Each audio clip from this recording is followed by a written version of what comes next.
If you have followed my channel for a while, you might have noticed that I mentioned that the market has picked up since the end of last year. But there is a caveat. We are talking about the historic bad sale for the past 3 to 4 months. Anything better than that could feel like relief, but it is not certainly a game changer, especially when realtors are already starting to overreact, thinking the market will be picking up just now and headline of multiple offers coming back already. In fact, I will dive into this topic and talk about the current state of Toronto and other regions as well.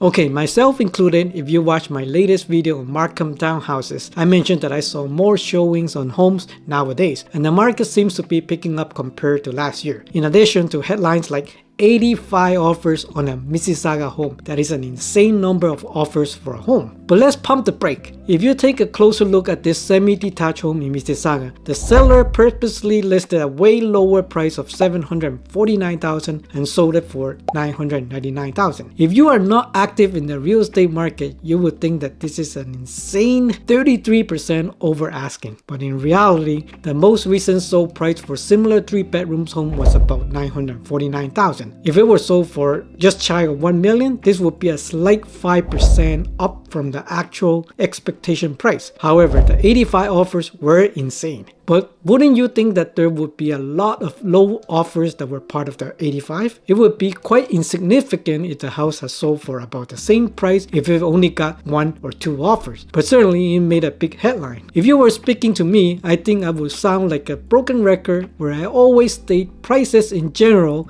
have to do with the exact local market because a pocket of the location could very much be different than other local markets. Bottom line, don't just trust what the general media tells you. It is super important to speak to a realtor that can provide you with local data. What better is to take a closer look at the month of inventory, because I think this is the best method to measure the state of the current real estate market, because average prices or compare prices from a year ago, it is just simply not that accurate, especially when we have a real estate market that go accordingly to the interest rate announcement. So what is the number of month of inventory? Well, it is an important measure for determining the supply and demand equilibrium of the housing market. This ratio represents the number of months or days it would take to completely sell the homes that are currently listed for sale based on the area's rate of sale activity. To refresh your memory, it's a seller market if there are 4 months of inventory or less. It's a balanced market if there are 4 to 6 months of inventory, and it's buyer's market if there are 6 months of inventory or more. According to the Ontario Real Estate Association, the number of months of inventory is sitting at 3.9 months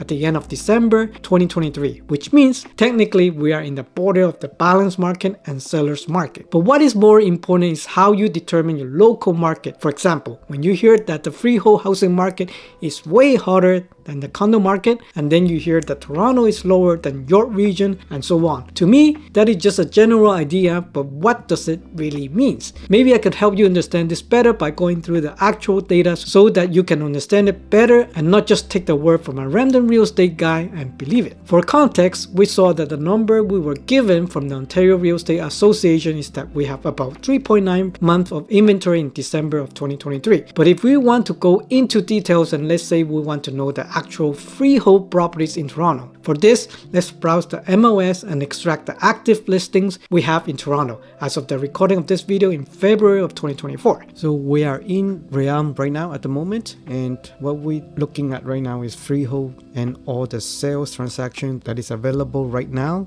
As you can see, these are all selected. As a result, we have 1,445 results. That means this number 1,445 is the active listing at the moment for any freehold property in the Toronto area. Now, let's say we want to find out the total number of sales on the previous month, because as of recording right now, we are actually in February 4th. In order to calculate the month of inventory, we're going to use the number of sales transaction of the prior month. In order to do that, we go to unavailable here, but all the sold transactions from the date of January 1st to January 31st of 2024, which is the last month. And as a result, we have 409 799 that were sold in January. We're going back to Realm. We are still in Toronto, and this time we're going to look at the condo market for all the sales that's available here, and this will give us a result of 300 and 799 active listings that is available currently in Toronto. And similarly, let's look at the sold data for all the condo. So this time we go to unavailable, but for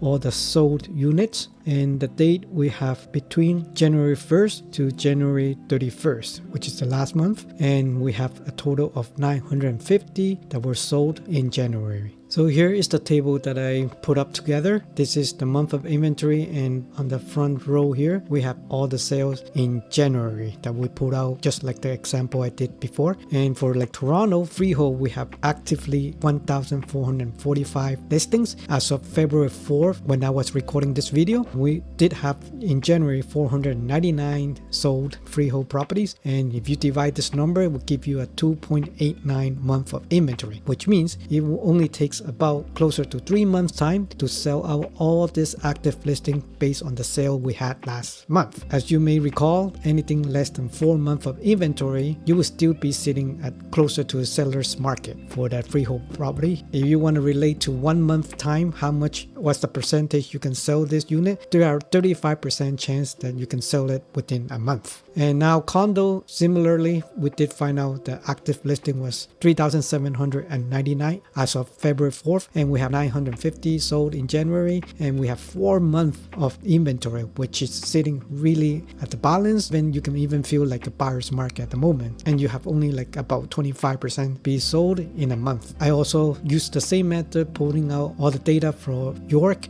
Peel, Houghton, and Durham. Now, according to the table across all 5 regions, we can pretty much say that the freehold properties are trending more towards the seller market and are all below 3 months of inventory. Remember, the smaller the number, the more demand there is. For example, in this case, Durham has the least at 1.93 months of inventory. Potentially less than 2 months could have sold all the 897 active listings. Peel is the next area that is most demanding at 2.11. Third, we have Houghton at 2.29. York 2.75, and Toronto has the most month of inventory at 2.96. However, do take into account that areas like Toronto and York have the most active listings. Again, in the condo market, Durham is also the most demanding at 2.49 months of inventory, and Toronto has the most at 4.06, which almost approaches the border of the buyers and balanced market. Obviously, there is far less action in Toronto with the most active listings, where most buyers have much more choices. This number might not match what most people were saying, because the market has been pretty stagnant for the past few months, and many active listings came off the market at the end of last year, especially in December. This is very normal due to the holiday season, and sellers like to take them off, but these listings are yet to come back, and we ended the year firmly where you saw condo prices decrease for 6 months in a row. Changes will make sense starting in January, but it wasn't saying much because December, November, and October were pretty bad last year. The current month of inventory is about 4.06, but this number could be higher when the new listing come back to the market. Do I think prices are going to go up significantly? I really doubt it, since the month of inventory would probably go even higher than 4 in Toronto. But I do think more transaction will happen with the confidence that the rate cut will come in 2024. I guess another point I want to make out of this is that any micro market could be very different from others. So that is why there are multiple offers happening in certain markets. I would say if the month of inventory approaches less than 3, then we can probably see more price growth happening in Toronto. I hope that helps you understand the current real estate market a little better, and using the month of inventory could also allow you to track the momentum better than comparing prices year over year. If you made it this far, I hope you have enjoyed the content, and if you find any value, make sure you like the video and consider subscribing if you haven't already done so. I hope you have a wonderful day, and I'll see you in the next video. Bye.